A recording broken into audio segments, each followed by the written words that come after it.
Myriam a 60 ans et avec les baumes sonores, elle a choisi de traverser le pont qui la sépare d'elle-même. Dans cette série de capsules, nous suivons sa traversée au fil des écoutes, semaine après semaine. Nouvelle étape de cette traversée, libérer les mémoires stagnantes, relancer la circulation dans le bas du corps et transformer la dépendance en autonomie grâce à la cure Autonomie et Puissance Féminine. Dans cette capsule, nous faisons le point sur la 5e semaine d'écoute avec le baume sonore numéro 22 dédié aux pieds et aux chevilles. Vous êtes les bienvenus à bord. Pensez à vous abonner et à partager ce podcast. Bonjour Myriam. Bonjour Erin. Aujourd'hui, nous allons parler des pieds et des chevilles qui sont en relation avec le chakra racine et l'ancrage à la terre. Cependant, il convient de rappeler que l'ancrage à la terre n'est possible qu'à partir du moment où l'ancrage de la présence dans le corps est bien réel. Si les pieds sont en lien avec la stabilité et la mobilité, les chevilles renvoient davantage à l'estime de soi et à la valeur que l'on s'accorde, soit en excès si on a les chevilles qui enflent, soit en déficit si on n'arrive pas à la cheville de l'autre. Les pieds et les chevilles sont également le siège de multiples projections liées à l'érotisme et à la sexualité. Plus largement, ils reflètent la capacité de jouir pleinement de l'incarnation et des plaisirs de la vie. En lien avec l'adaptabilité et la mobilité face aux événements, une problématique à ce niveau peut révéler soit une indécision, on ne sait pas sur quel pied danser, soit d'une peur, on n'est pas capable de mettre un pied devant l'autre, soit une empreinte de dévalorisation et dans ce cas, on se laisse littéralement marcher sur les pieds. Et tout comme la tête qui porte la couronne, les pieds représentent un haut lieu de pouvoir temporel et spirituel. Ils symbolisent la puissance divine incarnée au pied de laquelle on se prosterne. Or, l'être en voie de conscientisation ne s'agenouille plus au pied des idoles, des maîtres, des rois ou même des divinités. Il se tient debout et marche seul. Et c'est bien tout le sens du mot autonomie. Voilà ce qui se joue dans cette étape. Alors, comment s'est déroulée cette semaine d'écoute, Myriam ? Confortable ou pas confortable ? Pas vraiment confortable. C'était un gros contraste avec la semaine précédente. As-tu noté une ou des sensations corporelles particulières ? Le corps a été mis à rude épreuve cette semaine. Il y avait des sensations au niveau des chevilles, des pieds. J'avais aussi une douleur à la hanche gauche qui avait démarré 2 jours avant de commencer les écoutes et qui est restée là pendant toute la semaine. Le corps a commencé à avoir mal un peu partout et pas seulement pendant les écoutes. J'avais aussi une grosse douleur dans le milieu du dos entre les omoplates qui m'a accompagnée pendant plusieurs jours. Donc c'était un vrai retour au corps avec de la douleur. Alors, si on revient un peu sur cette histoire de corps souffrant, le processus de transformation nécessite différentes étapes et la plus inconfortable, c'est l'épuration du corps de souffrance. Toute la banque mémorielle de la souffrance qui a été enregistrée au fur et à mesure des incarnations et de ce qui a été vécu. Donc forcément, ça sollicite beaucoup le corps pour l'aider à relâcher toutes ses charges. C'est assez similaire à une cure de détox. Le corps a besoin de se purger, ce qui engendre de l'inconfort, mais aussi de la fatigue. Donc, c'est certes pas confortable, mais toutes ces douleurs sont transitoires pour les avoir traversées moi-même, c'est-à-dire qu'elles apparaissent, elles peuvent durer plus ou moins longtemps, et à un moment donné, elles disparaissent. Mais on est vraiment dans un tunnel dont on ne connaît pas la longueur à l'avance, et c'est à traverser. As-tu constaté un mouvement ou un changement dans le corps ? Non, pas vraiment.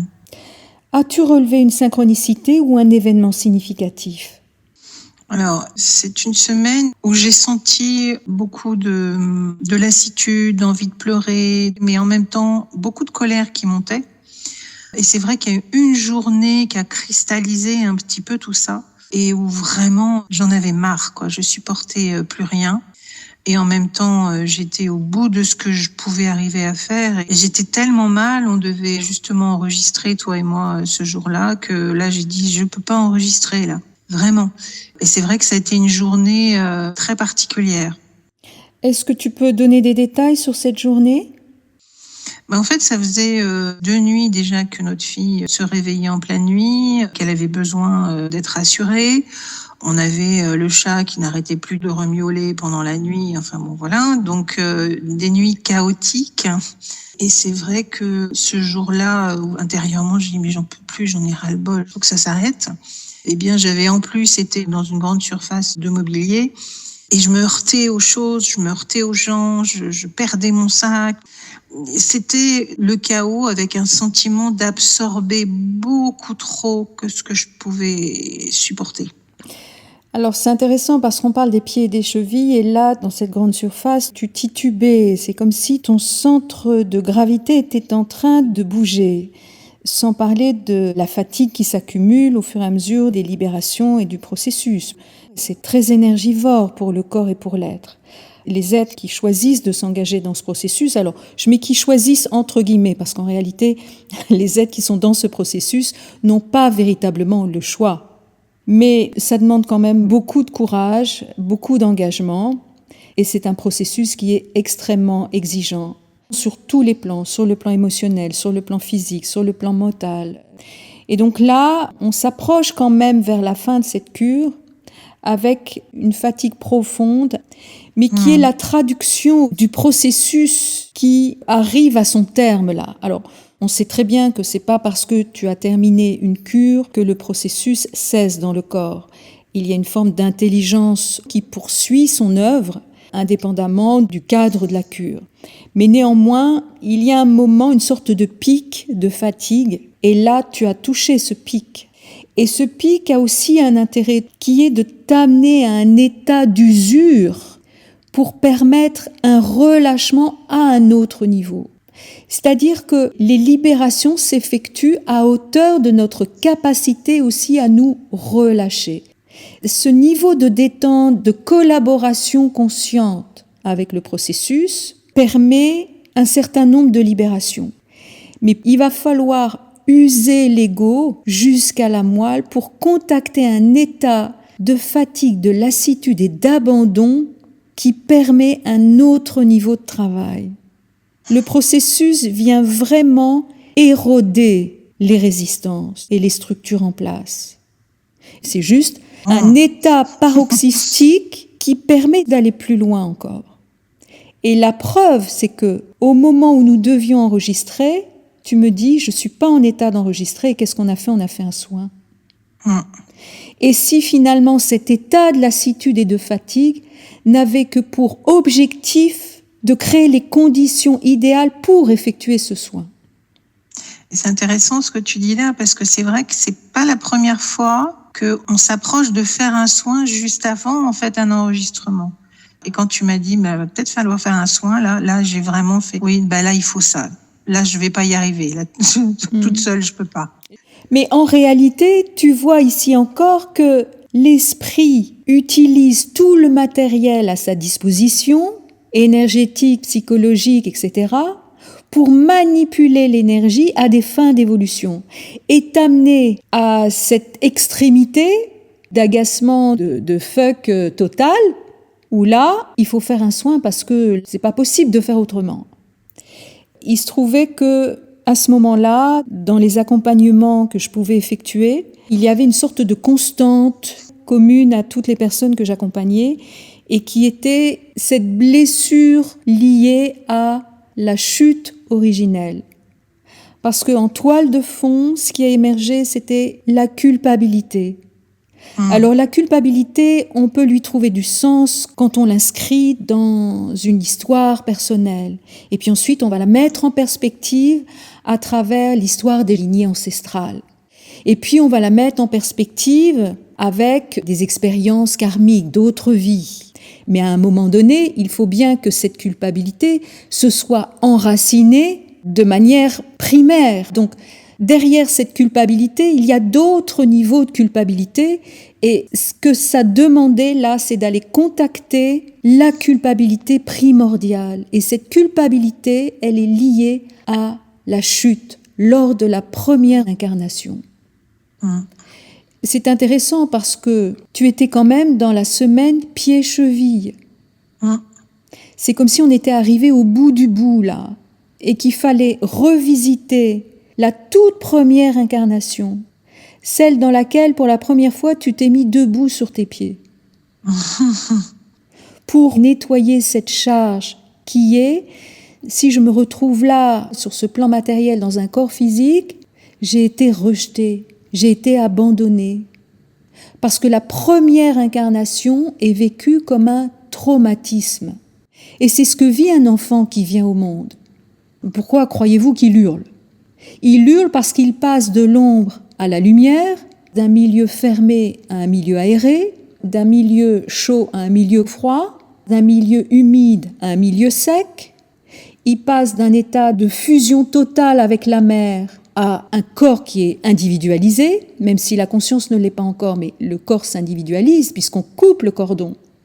Mais finalement, quand on s'incarne la première fois, c'est le même traumatisme. On quitte un état où on est complètement fusionné avec la source, et dans cet état, nous n'avons aucune conscience de qui nous sommes individuellement. On est fusionné. Il n'y a pas de conscience individuelle. Donc on entreprend des expériences dans la matière, sur différentes planètes, dans différents corps, peu importe, pour acquérir cette conscience individualisée. Ce que vit l'enfant quand il quitte le ventre de sa mère. Sauf que si sur le papier ça a l'air super fun comme expérience, quand on le vit c'est un traumatisme. Donc si je suis là c'est parce que j'ai été rejetée, abandonnée et donc je suis coupable.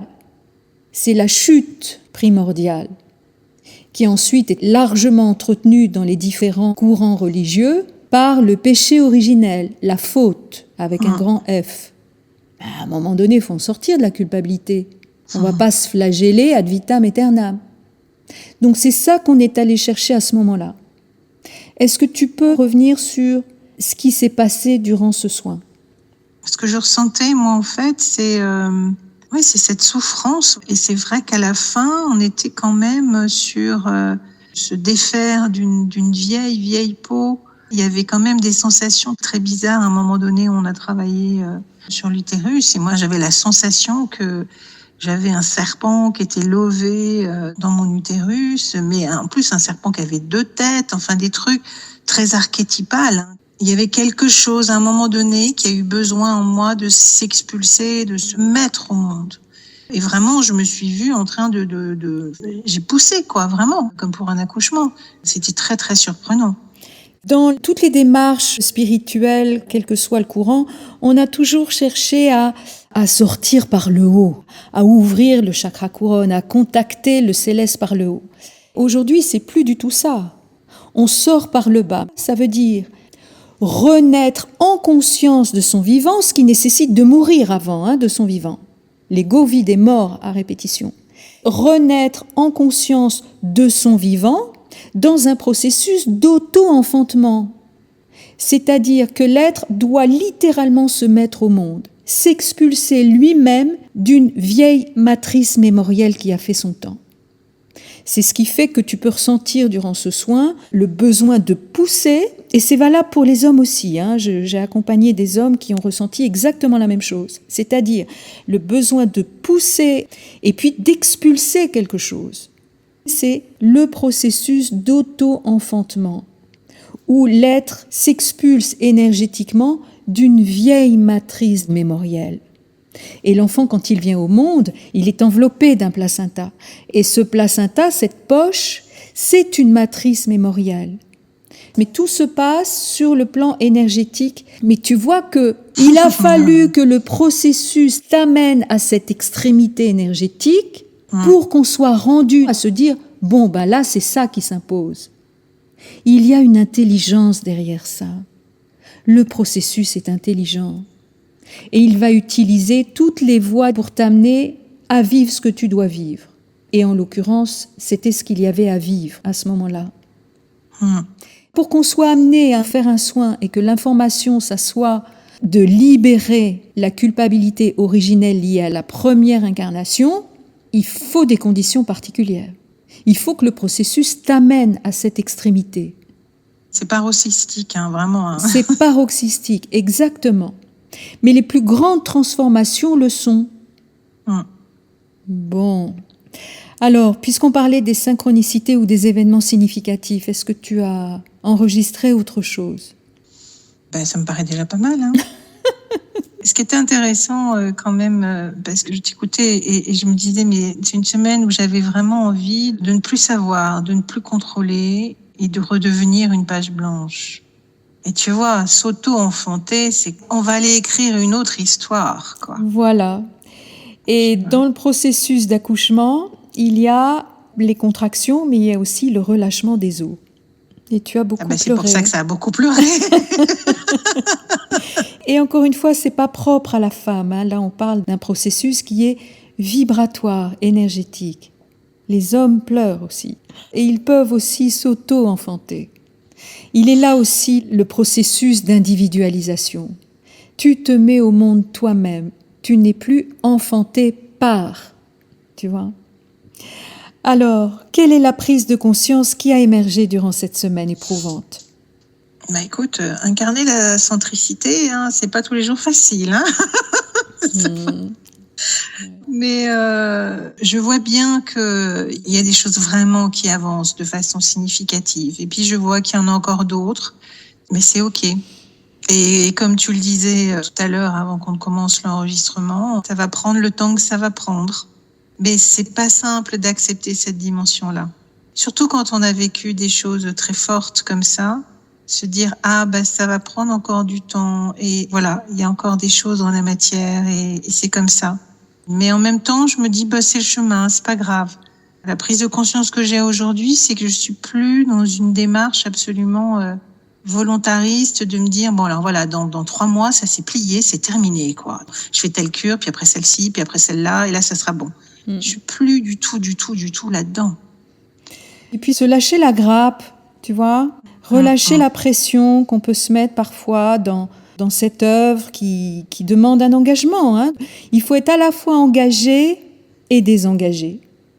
Engagé dans le processus, désengagé du résultat. Je voulais revenir sur un paramètre qui pèse assez dans le poids de la souffrance. Combien de temps que ça va prendre et c'est encore long, cette histoire. C'est vraiment le rapport au temps dont on a déjà un peu parlé. Le lâcher-prise se joue au niveau du temps. Il faut lâcher sur le temps que ça va prendre. Ça va prendre le temps que ça va prendre. Et revenir au présent, juste là, tout de suite là.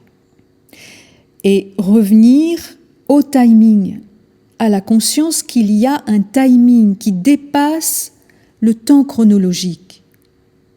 Savoir avec une certitude absolue et une confiance intérieure totale que tout est une question de timing et que le temps est ton ami, ton allié.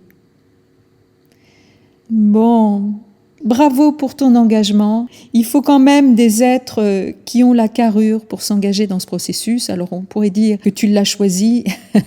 Je dirais pas ça. Tu n'as pas eu le choix.